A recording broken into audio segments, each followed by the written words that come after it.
Hello friends, today I am going to show you the surgical video of phacoemulsification done for immature grade 2 cataract in a 50-year-old male patient. First, we are doing this case in topical anesthesia by instilling proparacaine anesthetic eye drop. We start with making side ports with 15-degree blade.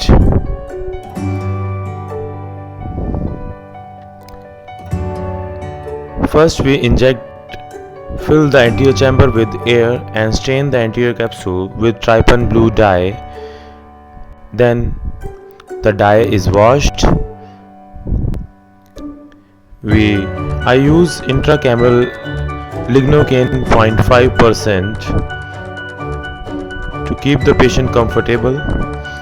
We fill the anterior chamber with dispersive viscoelastic to coat the endothelium and to flatten the anterior capsule. We start with continuous curvilinear capsular axis with bent 26 gauge needle.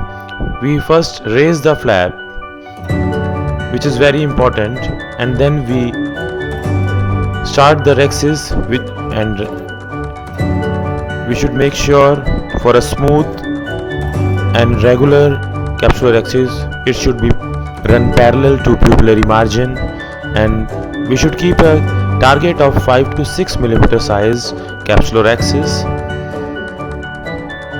so that it covers the 0.5 mm of margin of IOL later on. Coming to hydrodissection, we lift the anterior capsular margin and we do hydrodissection, later on followed by hydrodelineation. Always make sure to rotate the nucleus with Sinskey hook dialer or the hydrocannula itself. We fill the anterior chamber with viscoelastic before starting the phacoemulsification. We clean the cortical matter so that we reach the nucleus and we can bury the phaco tip into the nucleus to start with direct chop. I prefer the vertical chop technique. We divide the nucleus into 4, 5, 6 or more further pieces,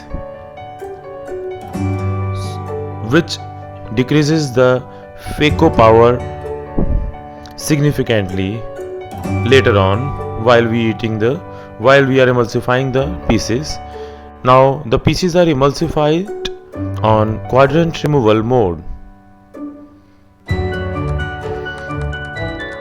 We do emulsification at the pupillary plane.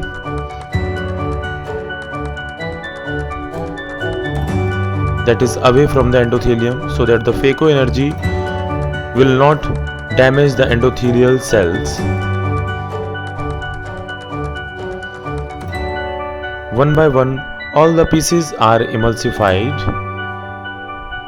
and the phaco probe is continuously fitted with the help of Sinskey hook or dialer. The pieces are brought near to the phaco tip all the time.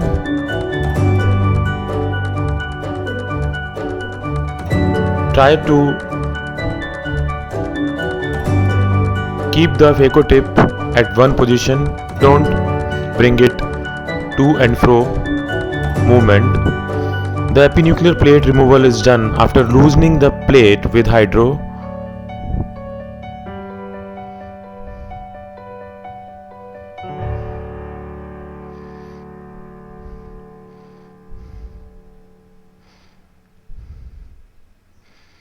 As we can see, the patient is very uncooperative and he is moving his eyes too much.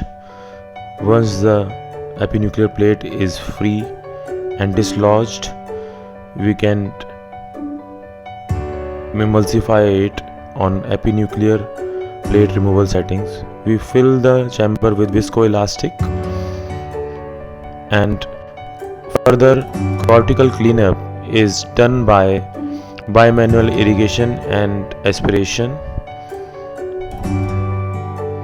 I slightly extend the side port and main port for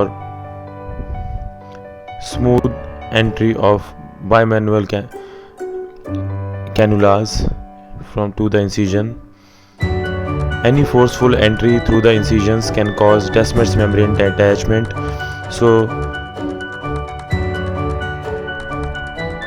they should be extended if you are not comfortable. The cortical cleanup is done very carefully as the maximum number of posterior capsule rupture occurs during the irrigation and aspiration only.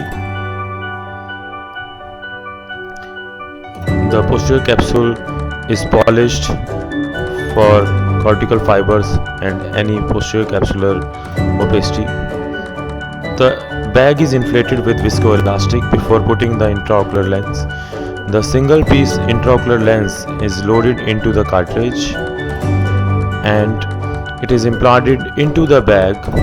The leading haptic is landed first into the bag and the other haptic is dialed inside the bag with the help of injector.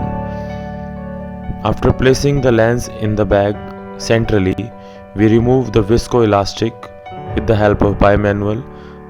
The viscoelastic is removed from behind the intraocular lens, from the sulcus, from the bag. It should be removed very meticulously.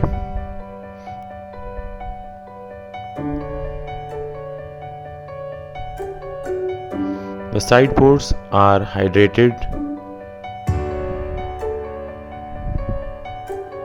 so that the side port and main port won't leak.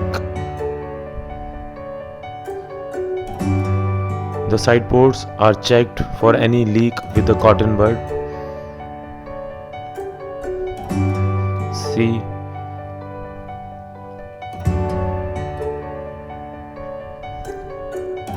thanks for watching.